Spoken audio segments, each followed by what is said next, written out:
Hola amigos y amigas, bienvenidos al capítulo 21 de Japonés con Anime. Cada semana en este canal tomo un nuevo capítulo de anime y te enseño nuevas expresiones gramaticales y vocabulario. Si quieres aprender japonés con anime cada semana, te recomiendo que te suscribas a este canal. Dale al botón de suscribirte y también a la campanita para que YouTube te notifique cuando saque un nuevo video.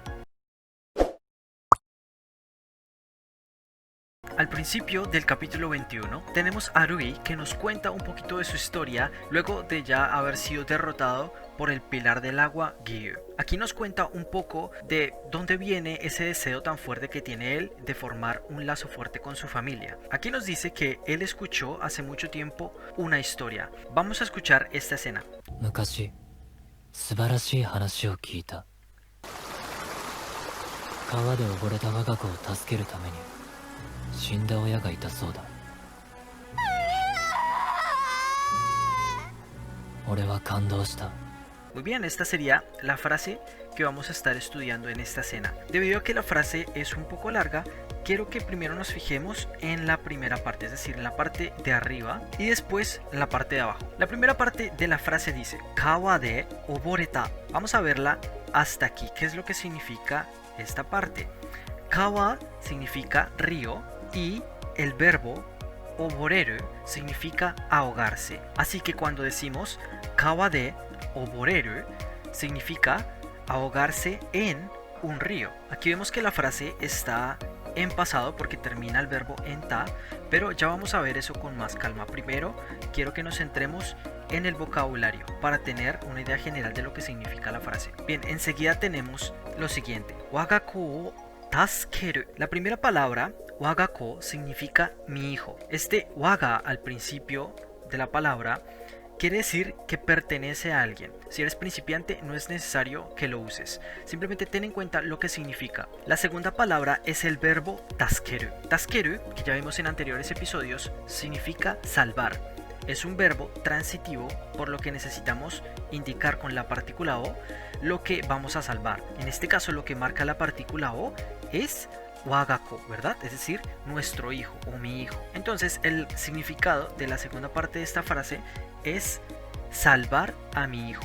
Luego nos encontramos con la expresión tameni. Tameni es una expresión que estudiamos en el episodio 16. Te voy a dejar el enlace por aquí para que vayas y lo aprendas si aún no has visto el episodio. Bien, ahora quiero que nos fijemos en la frase número 3, que dice Shinda oya ga ita. Shinda viene del verbo base shinu, que significa morir. Otra palabra que ya habíamos estudiado anteriormente. La segunda palabra es oya.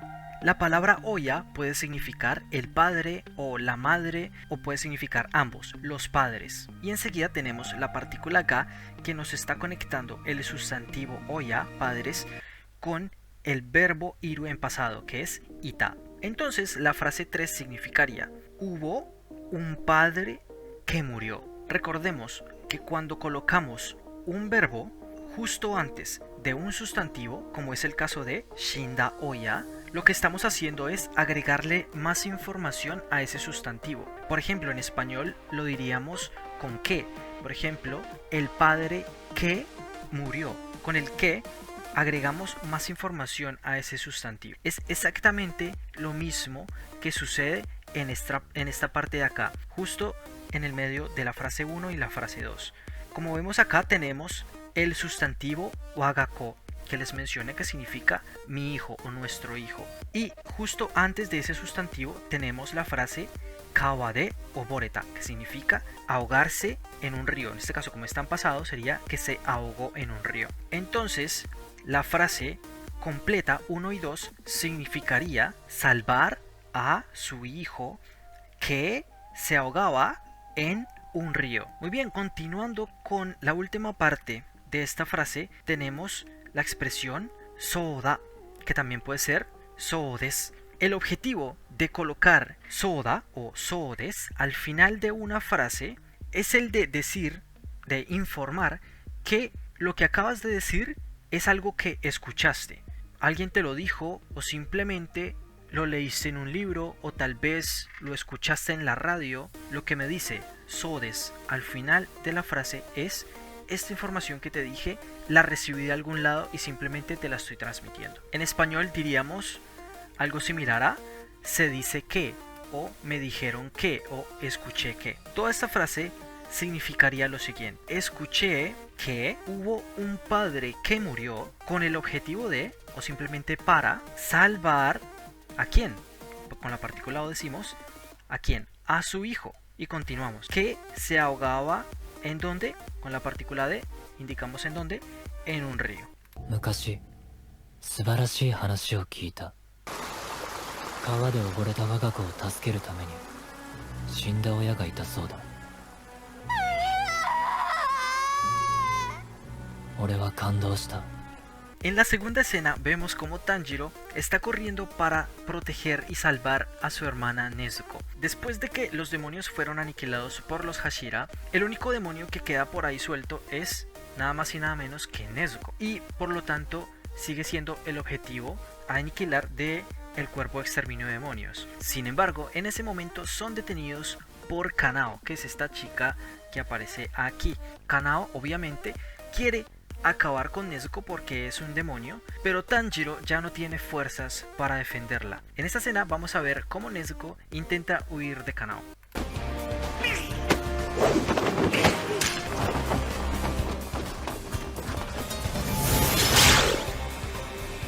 逃げるばかりで少しも攻撃してこない。どうして？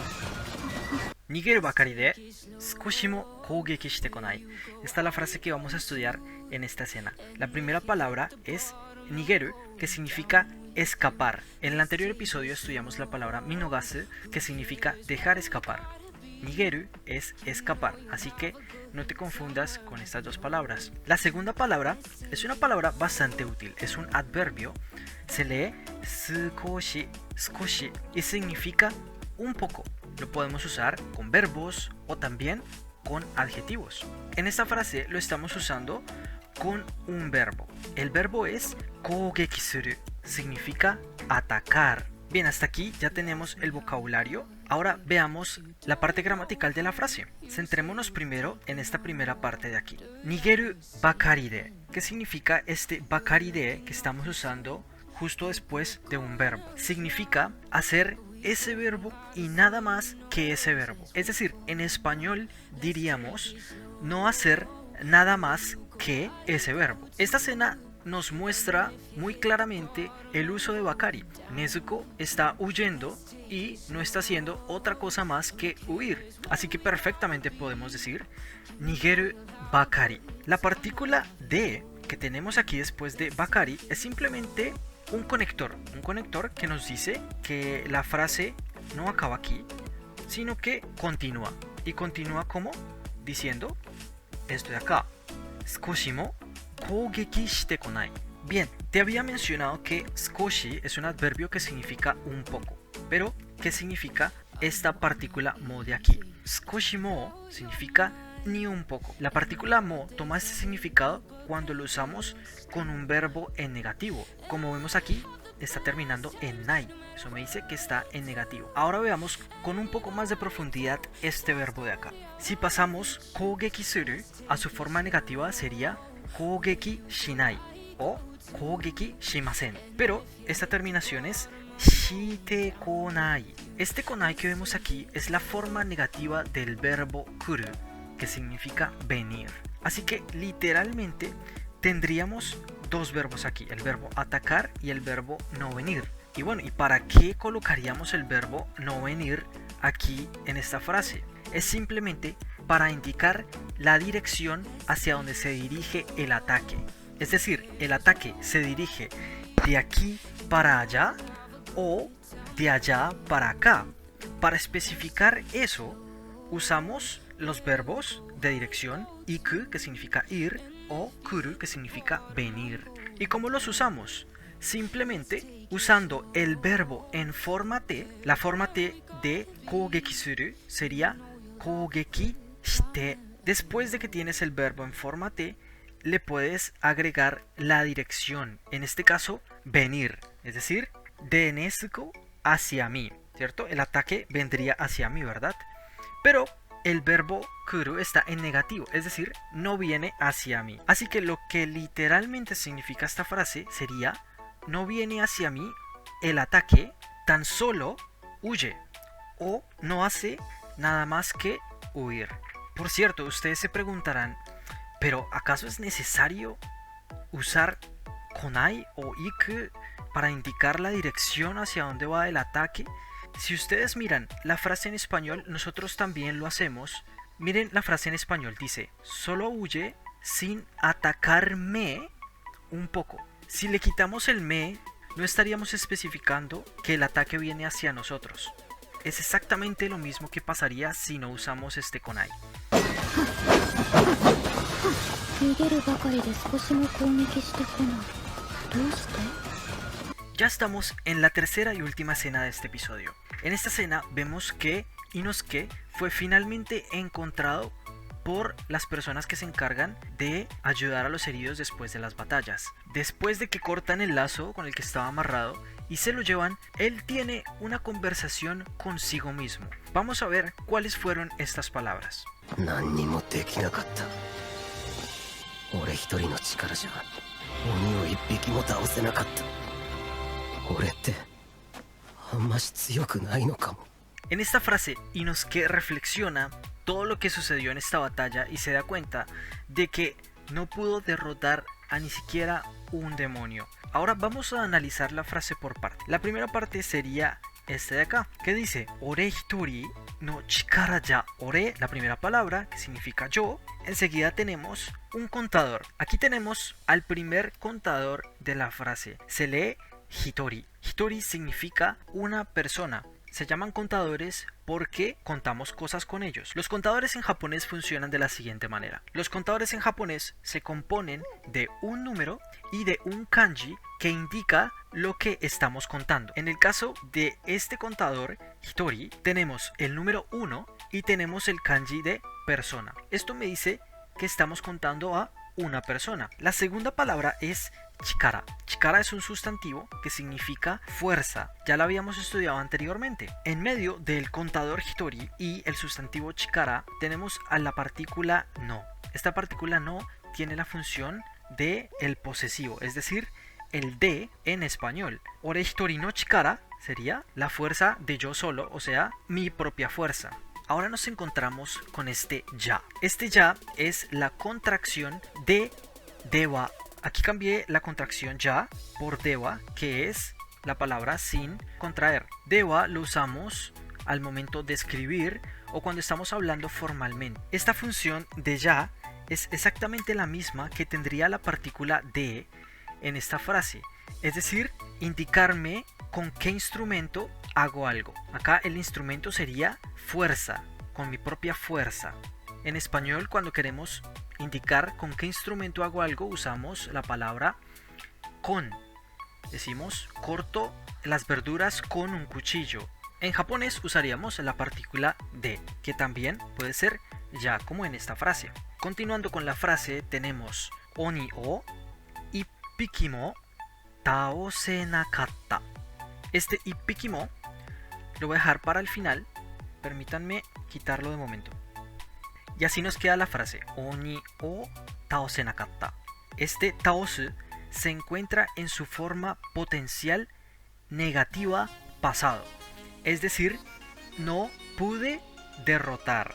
Hasta aquí tendríamos que la frase dice no pude derrotar a un demonio.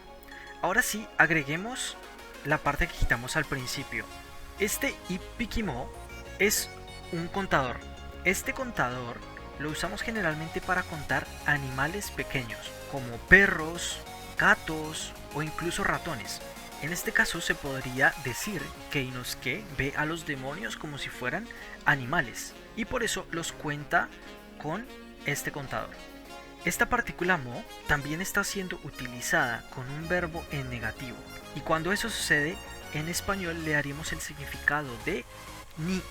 Ippikimo significaría ningún demonio o ni un demonio. 何にもできなかった。俺一人の力じゃ鬼を一匹も倒せなかった。俺ってあんまし強くないのかも。Y gracias amigos por acompañarme una vez más. Recuerda darle like a este video si te gustó y compartirlo con tus amigos. Déjame un comentario por si tienes dudas que te pueda ayudar a resolver. Y no olvides pasarte por www.japonesconanime.com, donde podrás encontrar PDFs de gramática y vocabulario con los que podrás repasar todo lo aprendido. No te pierdas el próximo episodio, ya que van a salir por fin todos los Hashira, todos los pilares completos, y bueno, vas a aprender muchísimo más japonés. Te deseo un excelente fin de semana y nos vemos el próximo sábado. Hasta la próxima.